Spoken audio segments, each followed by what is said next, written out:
Hier soir, je regardais à la télévision un reportage qui mettait en évidence le drame qu'a vécu le père et la mère de Grégory Le Marchal, que vous connaissez tous,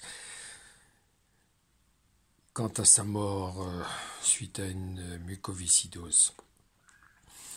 Et il montrait à quel point ces deux personnes, son père et sa mère, ont construit une association qui a fait énormément de choses pour aider les gens de la mucoviscidose.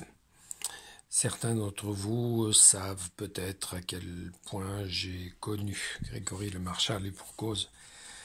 C'est moi qui lui ai probablement fait faire sa première tournée, qui l'ai emmené malgré sa maladie, malgré les moments terribles qu'il vivait sur scène, des dizaines et des dizaines de fois. Ce reportage m'a interpellé, parce que je voyais ces deux personnes se battre et avoir, parce que leur enfant avait un talent exceptionnel, d'énormes moyens pour créer un combat contre cette maladie.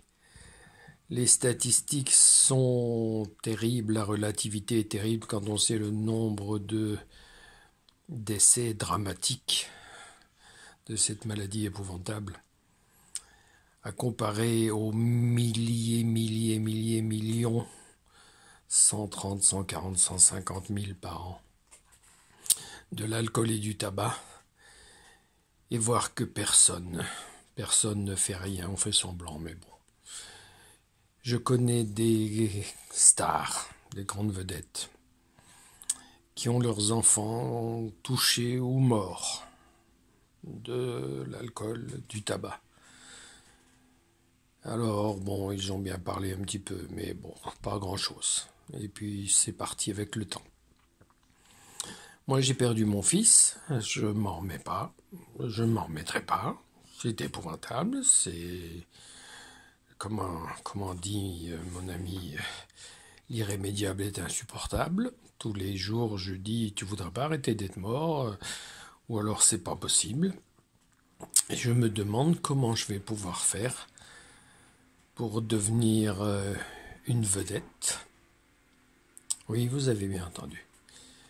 Devenir une vedette et me battre contre ce fléau, contre lequel personne ne fait rien. Ça m'insupporte, mais vous ne pouvez pas savoir. Tous les jours, je vois des gamines aux terrasses de café de 16-17 ans allumer des clopes. J'ai envie de leur montrer la photo du cadavre de mon fils. J'ose pas, évidemment, parce que elles ne comprendraient pas, les pauvres. Mais j'en peux plus. Alors, je ne sais pas ce que je vais faire. Je vais aller camper devant TF1. Je vais aller grimper sur une grue. Mais je veux faire quelque chose pour qu'on lutte contre ce fléau qui est tellement plus important que le sida, que la muco, qui sont des drames épouvantables, j'en conviens. Je ne relativise pas du tout ces drames.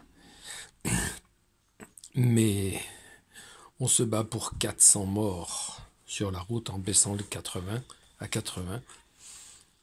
Il y a 4000 morts par an sur la route. Il y a 140 000 morts par l'alcool et le tabac.